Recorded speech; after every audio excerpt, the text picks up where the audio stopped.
everyone, I'm using this week's Nuts About Sketches sketch and two Instax photos of my garden. I just wanted to capture my poor neglected garden in the backyard. Other years that garden has been a little bit better tended. It has some herbs and onions and stuff, and we've been using the herbs and onions but not really taking good care of the garden. We've been focusing more on the front this year. So I just wanted to it's kind of a quirky little memory of this summer. This is kind of the summer that we didn't do as much back there. So I'm just going through my Studio Calico kit, which is the Elmwood Park, which is the July kit, and I have the Monkey Bars add-on.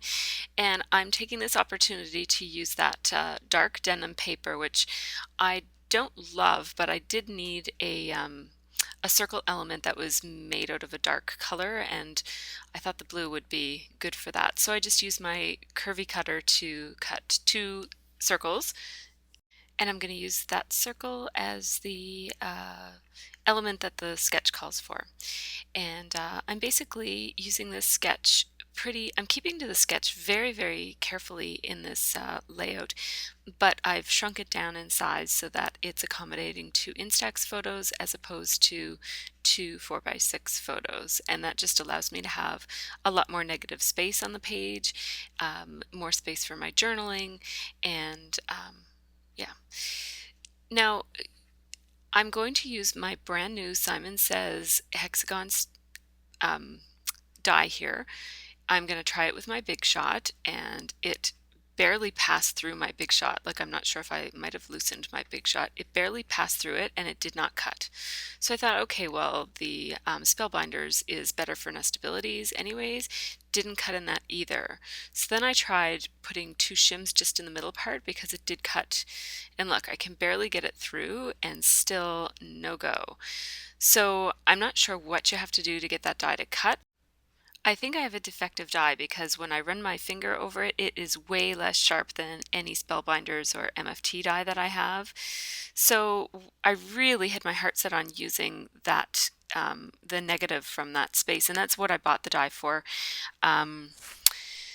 So what I've done is, because it's going to be a background layer, I'm going to be layering a title over it, and I figure you're probably not going to see too much of it. I'm deciding to just piece together enough parts of that die that cut that I can have an interesting looking background.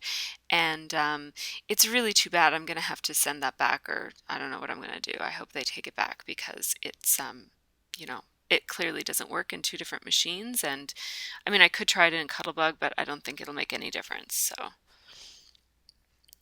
So now I'm just deciding on the size and cutting the little rectangles that go along the bottom of the photo, just following the sketch quite closely at this point. And so I'm using some papers. That really colorful chevron-y type paper is by Echo Park, and the diamondy paper is from Cakewalk October Afternoon, and then that bluish paper is the PB&J from Basic Gray, and then that red chevron is the back side of the dark blue floral, and it is from the Shoreline collection from American Crafts. And now I'm just taking another piece of the blue PB&J paper, and I'm layering something underneath of that pieced together honeycomb piece. And I quite like the look of this. I like the colors, I like everything except for the fact that that's not a consistent piece of honeycomb, but whatever. I was a little frustrated. Nothing went well in this layout. My tiny attacher broke for the second time, and it's just wasn't good. I almost dropped my sewing machine. And my needle and thread didn't work properly. So yeah, this was one of those layouts that I had ideas in my head, but I had trouble getting them onto the paper. So I'm just going to outline the blue circle, and then I'm just deciding on where I'm going to place, how far up I'm going to place those squares, and now I'm going to outline them. Also deciding on how I'm going to place them so that I didn't want it to be a symmetrical pattern. I just wanted them to look random, but I still wanted to spread them out enough that two pieces weren't too close to one another, because there are lots of doubles. They're all doubles. So now I'm just using my smaller adhesive to attach those just because they're smaller elements. I find it easier to work with my Tombow tape runner. And now I didn't realize it, but my machine kept getting caught and I couldn't figure out what was going on. I'm going to try it a couple of times here.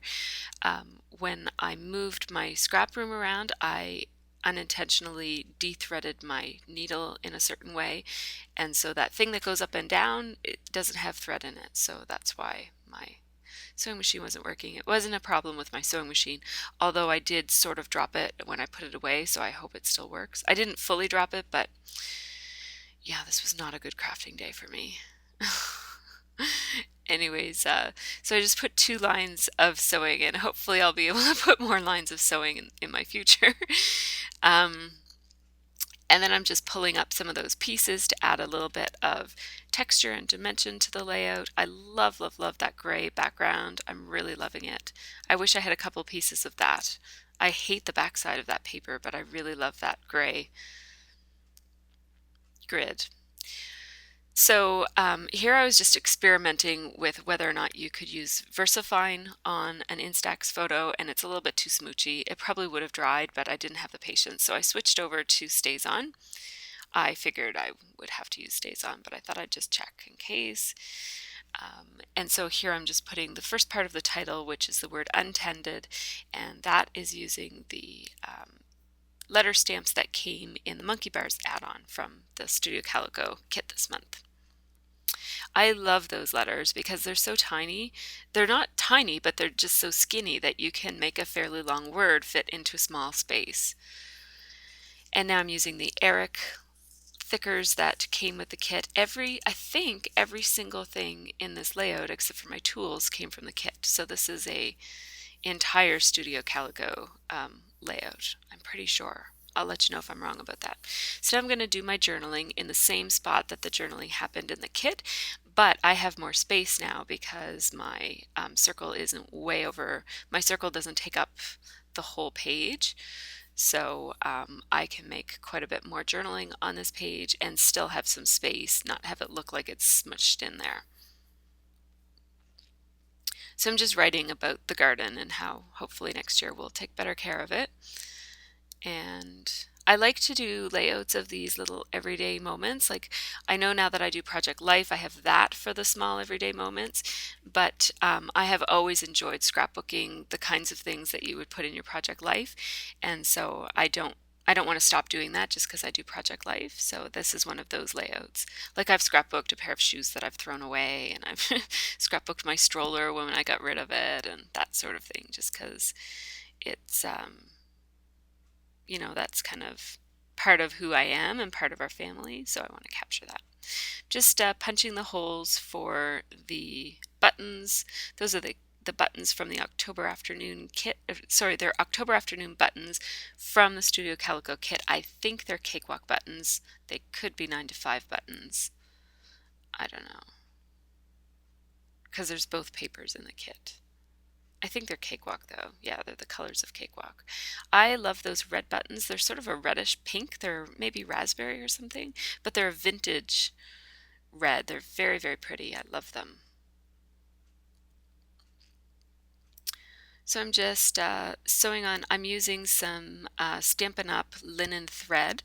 I can't find anything that I like as much. I've tried burlap thread, I've tried other brands of linen thread, and I really love the Stampin' Up! Linen thread the best because it's thin, so it's easy to thread and easy to sew with. It's not very bulky on cards and stuff. I just love that thread. So,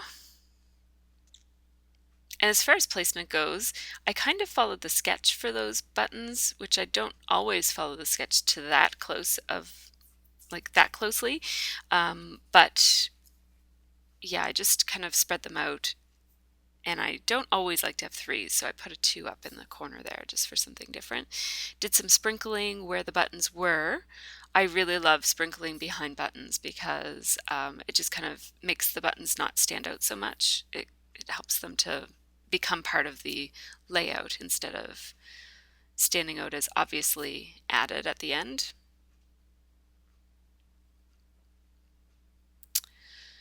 So, am I done? I think I might be done. No, I'm just going to add that little Tweety bird. I love those little birds with the legs. They're so adorable. It's funny how adding legs to a shape can make it so much cuter, especially tall legs. So I'm just putting the date 3 times on there.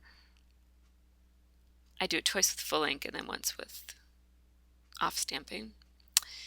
And there's my journaling. And there's how that Mr. Huey's splattering looks with the buttons, and there's my title and those little squares. And so, yeah, that's it. That's my layout. Thanks so much for watching. I just show you here how similar the two are, except mine is just really scaled down. So thanks so much for watching, guys, and I hope you all have a good week.